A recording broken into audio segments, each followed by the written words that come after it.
Hello दोस्तों, स्वागत है आप सभी मित्रों का आपके अपने S S education study YouTube channel पर। तो जैसा कि दोस्तों, यहाँ पर आपको बता दें, आप लोगों ने थंबनेल देखा होगा, बिल्कुल सही वीडियो में आप लोग आए हो। यहाँ पर हम आप लोगों को हैंड राइटिंग यानी जो आपका बाल विकास का नोट्स है, जिससे रिलेटेड जो महत्वपूर्ण तथ्य हैं वो सारे आप लोगों को बताएंगे। और ये भी बताएंगे आपको कि आप लोगों को ये नोट्स कहाँ से मिल सकते हैं। ये सारी कुछ जानकारी हम आपको इस वीडियो में देने वाले हैं। तो सबसे पहले आप लोग लास्ट तक रहेंगे तो अभी आपको पता चल पाएगा कि आपको ये नोट्स जो है कहाँ से मिल पाएगा बिल्कुल फ्री में, वो आप लोगों को हम बता देंगे। तो आप लोग पूरा वीडियो में रहिएगा। यहाँ पर सबसे पहला पॉइंट आपका है, प्रेरणा शब्द लैटिन मोटम शब्द से निकला है। प्रेरणा जो शब्द है, सबसे पहला क्वेश्चन जैसे आपका एग्जाम में आ जाए कि प्रेरणा शब्द कहाँ से आया, तो लैटिन भाषा के मोटम शब्द से निकला हुआ है प्रेरणा। अगला पॉइंट है, प्रेरणा सीखने के लिए राजमार्ग है। ये स्किनर ने कहा, जो प्रेरणा होती है वो सीखने का राजमार्ग है। ये किसने कहा है? स्किनर ने कहा, यानी स्किनर के द्वारा कही गई बात है। तो नेक्स्ट क्वेश्चन है आपका, अभिप्रेरणात्मक।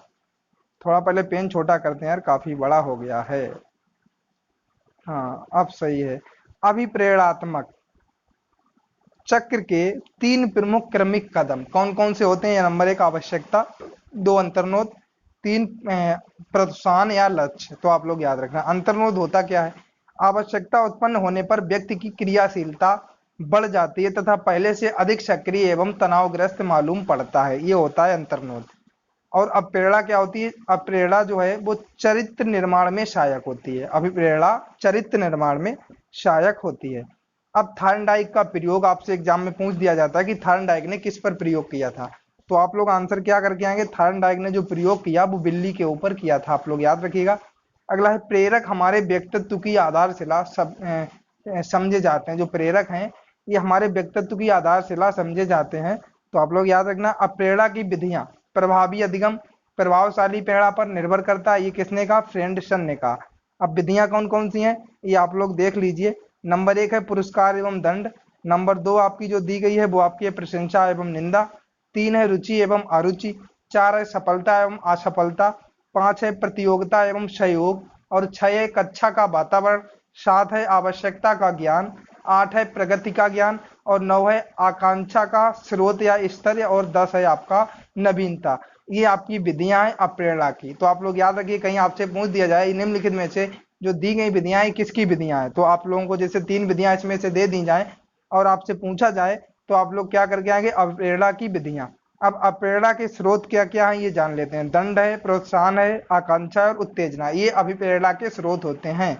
और अप्रेरणा के सिद्धांत क्या है इनको भी जान लेते हैं। मूल प्रवृत्ति का सिद्धांत, ये अप्रेरणा का सिद्धांत है।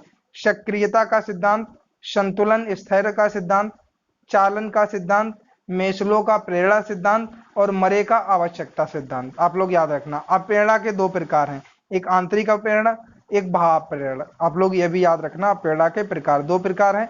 नेक्स्ट आपके सामने आता है प्रेरक का वर्गीकरण। अब हम लोग आपको बताएंगे प्रेरक का वर्गीकरण। तो नंबर 1 है जन्मजात प्रेरक होता है, जिसके अंतर्गत आपका क्या आता है? भूख प्यास काम निंदा और विश्राम, ये आपका जन्मजात होता है। फिर अर्जित प्रेरक क्या होता है? रुचि आदत सामुदायिकता। मनोवैज्ञानिक प्रेरक क्या क्या होते हैं? क्रोध होता है, भय होता है, प्रेम दुख आनंद, ये आपके मनोवैज्ञानिक प्रेरक होते हैं। सामाजिक प्रेरक क्या क्या होते हैं? आत्म प्रदर्शन, आत्म सुरक्षा, जिज्ञासा, रचनात्मकता। फिर इसके बाद स्वाभाविक प्रेरक क्या होते हैं? खेल होता है, सुझाव, अनुकरण, प्रतिष्ठा, सुख प्राप्ति।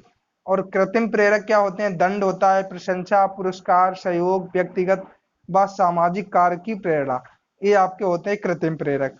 अब बात आती है वुडवर्थ के अनुसार, तो नवीन ज्ञान और नवीन प्रक्रियाओं को प्राप्त करने की प्रक्रिया सीखने की प्रक्रिया है, ये वुडवर्थ ने कहा। क्रो एंड क्रो के अनुसार सीखना आदतों का ज्ञान और अभिवृत्तियों का अर्जन होता है, ये कहा क्रो एंड क्रो ने। आप लोग इसको भी याद रखना। अब सीखने की जो विशेषताएं हैं उनको देखते हैं। नंबर 1 है सीखना सार्वभौमिक है। नंबर 2 है सीखना संपूर्ण जीवन चलता है। नंबर 3 सीखना ही है। नंबर 4 सीखना परिवर्तन है। ये योकम और सिम्पसन के अनुसार हम आपको बता रहे हैं। सीखना अनुकूलन है, सीखना अनुभवों का संगठन है, सीखना उद्देश्य होता है, सीखना विवेकपूर्ण होता है, सीखना व्यक्तिगत व सामाजिक होता है, सीखना वातावरण की उपज है, सीखना खोज करना होता है। तो ये सारे सीखने की प्रक्रिया में अवप्रेरणा की भूमिका क्या है ये भी देख लेते हैं। परिपक्वता यानी मेच्योरिटी, बालक के व्यक्तिगत को पहचानना, प्रशंसा और निंदा, निश्चित उद्देश्य, आत्म प्रेरणा, व्यापक दृष्टिकोण, निर्माण में सहायक, सीखने की प्रक्रिया में ध्यान, रुचि और उत्साह प्राप्त करना, ये होते हैं सीखने की प्रक्रिया में अवप्रेरणा की भूमिका। अब बात करते हैं हम लोग अवप्रेरणा की व्याख्या जन्मजात मूल प्रवृत्तियों के आधार पर की जा सकती है, ये मैकडूगल ने कहा है। शिक्षा का किंडरगार्टन पद्धति का प्रतिपादन फ्रावेल ने किया है। प्रेरणा के संबंध में मूल प्रवृत्ति के सिद्धांत के प्रतिपादक मैकडूगल हैं। प्रेरक किस प्रकार का कारक है, तो आंतरिक कारक होता है। प्रेरणा से संबंधित आवश्यकता सिद्धांत हल ने दिया, जब जो प्रक्रियाएं आपस में मेल नहीं खाती तो परिणाम होता है द्वंद्व होता है। अधिगम शिक्षण प्रक्रिया में अधिगम का पठार कैसा होता है, अधिगम में अवरुद्ध। किस अधिगम प्रणाली में मानव मस्तिष्क का सबसे अधिक प्रयोग होता है, तो क्रिया प्रस्तुत अनुबंधन में मानव मस्तिष्क का सबसे अधिक प्रयोग होता है। अगला आपका है मैस्लो के अवप्रेरण सिद्धांत को कहा जाता है, तो आवश्यकता का सिद्धांत। अधिगम में योगदान करने वाले वातावरण से संबंधित कारक, वंशानुक्रम होता है, सामाजिक वंशानुक्रम का ज्ञान होता है, वातावरण का प्रभाव होता है, व्यक्तिगत का विकास होता है, व्यक्तित्व का, परिवार का वातावरण होता है, कक्षा का भौतिक वातावरण होता है, सामाजिक एवं सांस्कृतिक वातावरण होता है, संपूर्ण परिस्थिति होती है। ये सारे आपके होते हैं। अब बात आती है संज्ञान की, तो संग धन ज्ञान से मिलकर आपका यानी दो शब्दों से मिलकर बना है संज्ञान, यानी संग धन ज्ञान यानी वह ज्ञान जो संगठित है। संज्ञान पर्यावरणीय उद्दीपकों एवं व्यक्ति की प्रतिक्रियाओं के मध्य यानी मध्यस्थता का कार्य करता है। तो वस्तु उद्दीपक और व्यक्ति फिर प्रतिक्रिया। संज्ञानात्मक विकास का सिद्धांत सचरात्मक सिद्धांत विकासात्मक सिद्धांत होता है। विकासात्मक सिद्धांत का प्रतिपादन स्विट्जरलैंड के मनोवैज्ञानिक जीन पियाजे को कहा जाता है। इनके द्वारा किया गया विकासात्मक सिद्धांत का प्रतिपादन, यानी संज्ञानात्मक विकास का सिद्धांत जीन पियाजे ने ही दिया, आप लोगों को पता ही होगा। संज्ञानात्मक विकास के क्या है, विकास के निर्धारक तत्व तो कौन कौन से हैं, वंशानुक्रम एवं संरचनात्मक कारक, सामाजिक बंधन, सामाजिक वर्ग, लिंग, आयु एवं शिक्षा, परिवार की पृष्ठभूमि, जनसंचार माध्यम, ये आपके संज्ञानात्मक विकास के निर्धारित तत्व हैं। अब संवेग, क्रो एवं क्रो के अनुसार संवेग व्यक्ति के आंतरिक समायोजन, मानसिक एवं शारीरिक भौतिक अवस्थाओं से प्रभावित होकर उसके बाह्य व्यवहार में दिखाई देने वाला प्रभावशाली अनुभव होता है। तो क्रो एंड क्रो ने कहा जो संवेग है वो व्यक्ति के आंतरिक समायोजन मानसिक एवं शारीरिक भौतिक अवस्थाओं में से प्रभावित होकर उसके बाह्य व्यवहार में दिखाई देने वाला एक प्रभावशाली अनुभव होता है, इसे कहते हैं संवेग। ये 14 प्रकार के होते हैं। सारे प्रकार आपको अगर नहीं पता है तो यहाँ पर देख लीजिए।